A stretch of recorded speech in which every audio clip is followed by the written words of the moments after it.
উজানের ঢলে উত্তরাঞ্চলে বাড়ছে তিস্তা নদীর পানি। সকালে লালমনিরহাটে তিস্তা নদীর পানি ডালিয়া পয়েন্টে বিপদসীমার 7 সেন্টিমিটার উপর দিয়ে প্রবাহিত হয়। আর পানির প্রবাহ স্বাভাবিক রাখতে ব্যারাজের 44টি জল কপাট খুলে দিয়েছে কর্তৃপক্ষ। বন্যা পূর্বাভাস ও সতর্কীকরণ কেন্দ্র জানিয়েছে, নদীটির উজানে থাকা ভারতের পশ্চিমবঙ্গ ও সিকিমে আগামী 2 দিন ভারী বৃষ্টির সম্ভাবনা রয়েছে। এতে নদীর পানি বেড়ে লালমনিরহাট, নীলফামারী, রংপুর ও কুড়িগ্রামে নিম্নাঞ্চল প্লাবিত হতে পারে।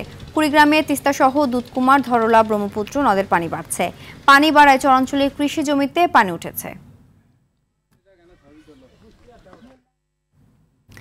এ বিষয়ে আরও জানাতে কুড়িগ্রাম থেকে সরাসরি যোগ দিচ্ছেন সহকর্মী আব্দুল কুদ্দুস চঞ্চল।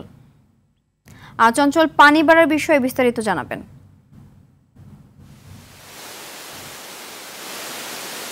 ছিনতিয়া সংবাদে যেমনটি বলছিলেন যে কুড়িগ্রামের সবকটি নদ নদীর পানি কিন্তু বৃদ্ধি পাচ্ছে। সকাল 9টা এবং 12টার যে পরিসংখ্যান আমরা পেয়েছি তাতে দেখা যাচ্ছে যে ব্রহ্মপুত্র, ধরলা, তিস্তা সহ অন্যান্য যে নদ নদী রয়েছে সেগুলো পানি বেড়েছে, তবে দুধকুমারের পানি কিছুটা কমেছে। তো এই পানি বাড়ার ফলে কিন্তু যে এই নদীগুলোর অববাহিকার যে চর অঞ্চল রয়েছে সেই চর অঞ্চলে কিন্তু পানি ঢুকতে শুরু করেছে। ইতিমধ্যে যে নিম্ন চর অঞ্চলে কৃষি জমি রয়েছে সেই জমিগুলো কিন্তু পানিতে নিমজ্জিত হয়েছে।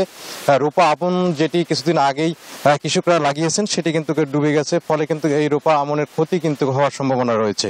তো পানি উন্নয়ন বোর্ড যেটি জানিয়েছে যে আগামী কাল পর্যন্ত এই সমস্ত নদ নদীর পানি বৃদ্ধি পাওয়ার সম্ভাবনা রয়েছে এবং এই পানি যদি বৃদ্ধি পায় তাহলে ছোটখাটো একটা বন্যার আশঙ্কা করছে পানি উন্নয়ন বোর্ড। তো বড় আকারের বন্যার আশঙ্কা কিন্তু এই মুহূর্তে নেই। তো ছিনতিয়া এই ছিল আমার কাছে কুড়িগ্রামের সর্বশেষ খবরাখবর। ধন্যবাদ।